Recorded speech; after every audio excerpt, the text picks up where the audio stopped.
ওই দুটো ভারতীয় ট্রলার কিভাবে আন্তর্জাতিক জলসীমা লঙ্ঘন করলো, কি পরিস্থিতি ওই 34 মৎস্যজীবীর পরিবারের?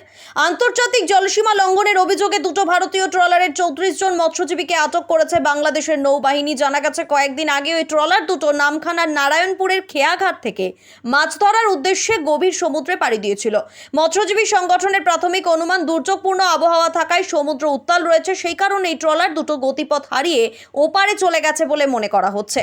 এদিকে ওই 34 মৎস্যজীবীকে আটক করার ঘটনায় গভীর উদ্বেগ ও উৎকণ্ঠার মধ্য দিয়ে দিন কাটাচ্ছেন ধৃতদের পরিবার। কাকদ্বীপ ও নামখানার মতো উপকূলবর্তী এলাকায় ছড়িয়েছে আতঙ্ক। রাতের ঘুম উড়ে গেছে ওই মৎস্যজীবীদের পরিবারের মানুষের। এ বিষয়ে বাংলাদেশে আটক হওয়া এক মৎস্যজীবীর পরিবারের সদস্য বলেন, প্রথমে খবর এসছে যে জানি ও ট্রলার ধরা পড়েছে। তার শোনার সঙ্গে সঙ্গে আমার মাকে বলছি, মা বলছে আমি গিয়ে জিজ্ঞাসা করি, মালিকের বাড়ি যাই। উনি এসে খবর নিয়ে এসছে যে ও ধরা পড়েছে, এই আর কি। আচ্ছা, বাংলাদেশে ধরলে তো প্রচুর হ্যাঁ, মারধর করে, এবার খেতেও দেয় না, পড়তে দেয় না। এবার চাচ্ছি যেন ওকে তাড়াতাড়ি ছেড়ে দেয়। কবে বেরিয়েছিল বাড়ি থেকে? বাড়ি থেকে বেরিয়েছে আজকে 8-9 দিন হয়ে গেছে, কিন্তু আরো বেশি, কালকে 10 দিন হয়েছে। সুন্দরবন সামুদ্রিক মৎস্যজীবী শ্রমিক ইউনিয়নের সম্পাদক সতীনাথ পাত্র বলেন, হ্যাঁ, আমাদের কাছে প্রাথমিক খবর এসেছে যে বাংলাদেশের দুটো ট্রলারকে আটক করা হয়েছে। বাংলাদেশ কোস্টগার্ড ওদের মোংলা থানায় হ্যান্ডওভার করেছে।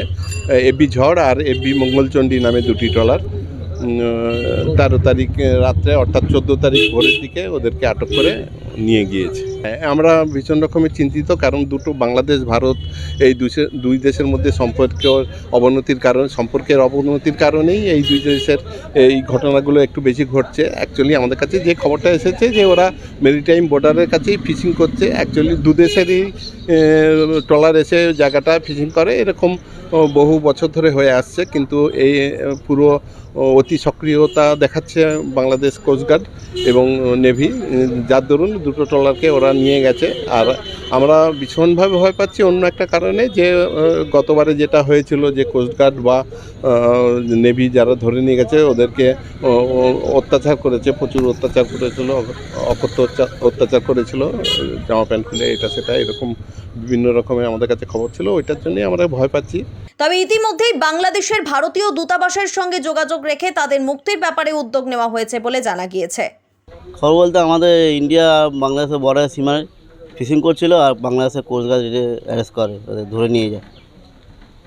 আমাদের ইন্ডিয়া জলসীমার মধ্যে ফিশিং করছিল আর কি, বর্ডারের সঙ্গে, তখন আমাদের বাংলাদেশের কোস্টগার্ড ধরে নিয়ে যায়। মানে এই মুহূর্তে কি খবর পাওয়া যায়? খবর বলতে আমাদের যোগাযোগ কিছু করতে পারিনি। ওখান থেকে সামান্য একটু খবর পেয়েছি, ওদেরকে বাংলাদেশের মোংলা থানায় মানে নেওয়া হয়েছে। আপনারা দেখছেন news.in, একতরফা নয়, নিরপেক্ষ খবর। আপডেটেড থাকতে সাবস্ক্রাইব করুন আমাদের চ্যানেল news.in আর বেল আইকনটি প্রেস করতে ভুলবেন না।